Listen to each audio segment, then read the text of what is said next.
وہاں ان کے خلاف کوئی پارسا لوگ نہیں کہتے اور کہتے کہ بھئی آپ یہ کس نظام کی بات کر رہے ہیں.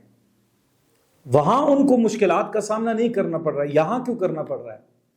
اور دوسری بات یہ ہے کہ اس ملک کے اندر جو علماء سیاست کر رہے ہیں انہوں نے اس ملک کا آئین جو ہے اسے اسلامی بنایا. اس ملک کے اندر یہ ٹھیک ہے مکمل اسلامی نہیں ہے, لیکن بہت ساری ایسی چیزیں ہیں جو اسلام کے مطابق ہیں, لیکن اس کے باوجود بھی مولانا سمیع الحق شہید کر دیے جاتے ہیں, مولانا معراج الدین شہید کر دیے جاتے ہیں, مولانا حسن جان کو شہید کر دیا جاتا ہے. باجوڑ میں ایک دن میں 80-90 لاشیں اٹھائی جاتی ہیں, حافظ حمداللہ وہاں جاتے ہیں. خود مولانا فضل الرحمان کے اوپر حملے ہوتے ہیں, مولانا شیرانی کے اوپر حملے ہوئے, مولانا عبدالغفور حیدری کی گاڑی کے اوپر بھی حملہ ہوا, مولانا فضل الرحمان کے بچوں کے اوپر بھی حملہ ہوا. یہ وہ لوگ ہیں جو اسلام کی بات کر رہے ہیں, جو آئین کی بات کر رہے ہیں, جو قانون کی بات کر رہے ہیں, لیکن اس کے باوجود انہیں دہشت گردی کا سامنا کرنا پڑتا ہے, انہیں بندوق کا سامنا کرنا پڑتا ہے, انہیں اسلحے کا سامنا کرنا پڑتا ہے. وجہ کیا ہے؟ یہ اسلحہ کسی اور کی طرف سے نہیں, اسی فکر جو دیوبند کے اندر رہنے والی جو جماعتیں یہی لوگ ان کے اوپر حملہ کرتے ہیں. یہ ٹی ٹی پی کون ہے؟ یہ کوئی باقی کسی مسلک کی, باقی کسی فرقے کی جماعت تو نہیں. یہ کیوں حملے کرتے ہیں؟ اس کی وجہ یہ ہے کہ یہ اپنے آپ کو زیادہ پارسا سمجھتے ہیں. یہ میرا سوال ہے کہ اگر انڈیا میں دیوبند سیکولرزم کی بات کرتا ہے, وہاں گاندھی کا ساتھ دیتے ہیں, وہ لوگ کانگریس کا ساتھ دیں, ان کے اوپر تو فتوے نہیں لگتے, لیکن پاکستان کے اندر اگر اپنے اسلامی بھائیوں کا ساتھ دیا جائے تو یہاں بندوق کیوں کھڑی ہو جاتی ہے؟ میرا خیال یہ ہے کہ آج یہ موقع ہے ہمارے لوگوں کے سامنے اس سوال کو ایڈریس کرنے کا. وہ سوچیں کہ بھئی کیا وجہ ہو سکتی ہے. ماضی میں ہم دیکھتے ہیں, اور پھر ایک دیوبندی وہ ہے جو انڈیا میں بیٹھا ہوا ہے, جسے کسی قسم کی کوئی مشکلات کا سامنا نہیں کرنا پڑ رہا مسلمانوں کی طرف سے. ہندوؤں کی طرف سے ہوں گے مسائل, لیکن مسلمانوں کی طرف سے ان کو کوئی مسائل, کسی طرح کے مسائل کا سامنا نہیں کرنا پڑ رہا. جبکہ پاکستان میں جو دیوبندی مکتبہ فکر ہے, اس کو دیوبندی مکتبہ فکر کے اندر سے ہی مزاحمت کا سامنا کرنا پڑ رہا ہے. ہمیں سوچنا چاہیے کہ اگر فکر وہاں سے چلی ہے تو پھر درمیان میں مسائل کہاں سے جنم لیے.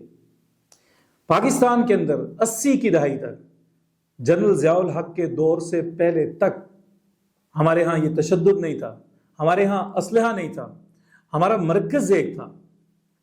انڈیا میں آج بھی دیوبند مرکز ہے, انڈیا میں آج بھی پالیسی دیوبند سے آتی ہے. پاکستان میں پالیسی ساز ادارہ کوئی نہیں رہا دیوبندیوں کا. جماعتیں تقسیم ہوئی, ایک جماعت کھڑی ہوئی اس نے بندوق لے لی, ایک جماعت کھڑی ہوئی اس نے کفر کا فتویٰ لے لیا, ایک جماعت کھڑی ہوئی اس نے بریلویوں کے خلاف مشرک کا فتویٰ لے لیا, ایک جماعت کھڑی ہوئی اس نے تقلید کی بحث چھیڑ دی, ایک جماعت کھڑی ہوئی اس نے حیات ممات کی بحث چھیڑ دی. ہم نے کہا یہ سب ہمارے ہیں, جو بندوق والا ہے وہ بھی میرا ہے, جو فتوے والا ہے وہ بھی میرا ہے, جو لڑائی کرنے والا ہے وہ بھی میرا ہے, جس نے کشمیر کی بات کی وہ بھی میرا ہے, جس نے افغانستان کی بات کی وہ بھی میرا ہے, جس نے کسی کو مشرک کہا یہ بھی میرا ہے, جس نے کسی کو مرتد کہا یہ بھی میرا ہے, جس نے کسی کو بدعتی ہونے کا فتویٰ دیا یہ بھی میرا ہے, کسی کو غیر مقلد کا یہ بھی میرا ہے. آپ جب سب میرے ہیں اور آپ کا مخالف ہے ہی کوئی نہیں, جب سب ٹھیک ہیں تو پھر بندوق نے جگہ تو بنانی ہے. آپ دیکھیں کہ بھئی اگر انڈیا میں کشمیر ہے, وہاں حکومت کوئی فیصلے کرتی ہے, وہاں کا مولوی کیوں نہیں کھڑا ہوتا؟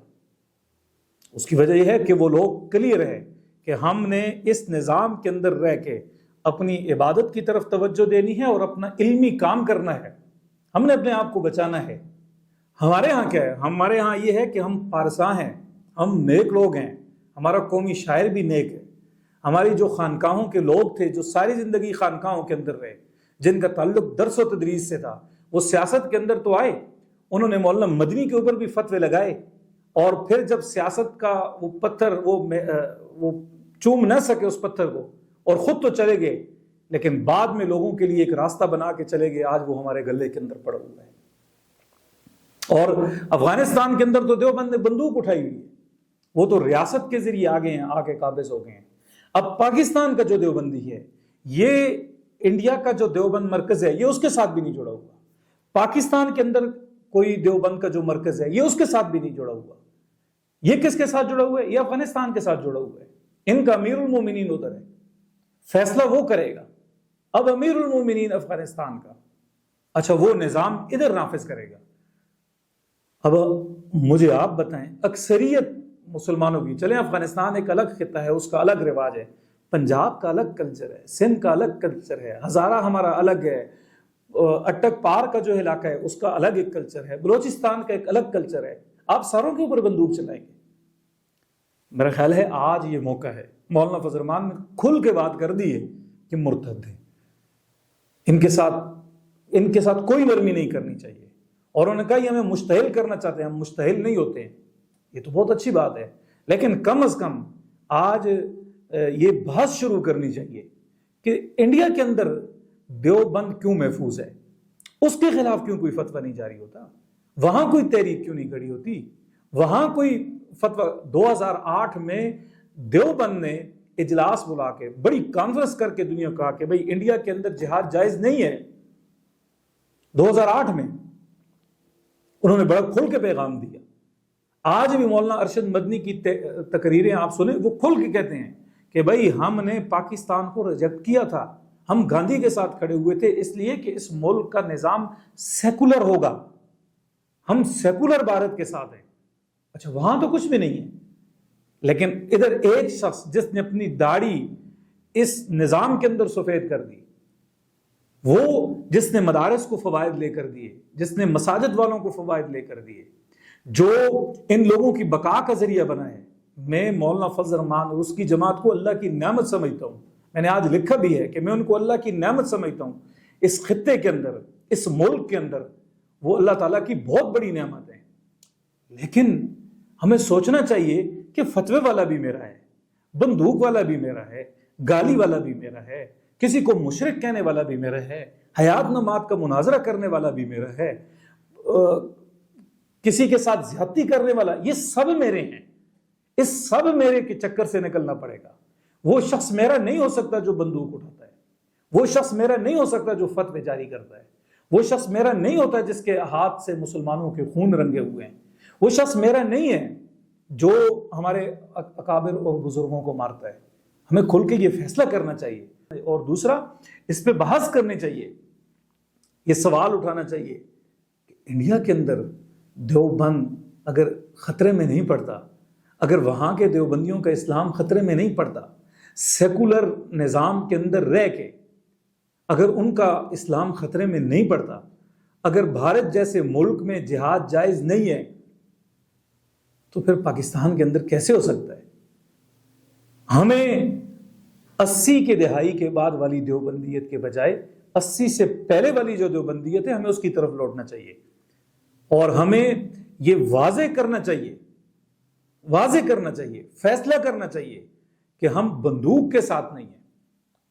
ہم انڈیا کا وہاں وہ سیکولرزم چاہتے ہیں, ٹھیک ہے, وہ ان کا سسٹم ہے, لیکن فکری اعتبار سے اتنی گنجائش ضرور رکھیں کہ اگر کوئی شخص کہے کہ بھئی یہ اسلامی ریاست ہے, اسے قتل نہ کیا جائے.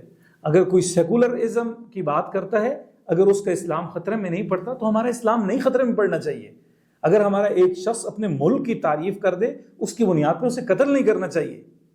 میرا خیال ہے یہ وقت ہے ہمیں بیٹھ کے سوچنا چاہیے, اور ہمیں 80 کی دہائی سے پیچھے چلنا چاہیے. اور وہ لوگ جن کا سیاسی بیک گراؤنڈ نہیں ہے, جو اٹھتے ہیں اور اٹھ کے باہر نکل آتے ہیں اور پارسائی کا دعویٰ کر کے, جو گراؤنڈ کے اندر موجود لوگ ہوتے ہیں, گراؤنڈ کے اوپر کام کرنے والے لوگ ہیں, ان کے لیے مسائل کھڑے کر دیتے ہیں, ان کے حوالے سے ہمیں کوئی پالیسی بنانی ہوگی, وگرنہ ہم 4 دنوں کے بعد پھر کوئی لاشا اٹھائے ہوں گے اور پھر روتے رہیں گے. برخیر مولانا ادریس کی شہادت پہ یہ سلسلہ رک جانا چاہیے. رکے گا کیسے؟ جب آپ بات چیت کریں گے, سوال کریں گے, مکالمہ کریں گے, 2 ٹوک پالیسیاں اپنائیں گے, تب. بہت شکریہ.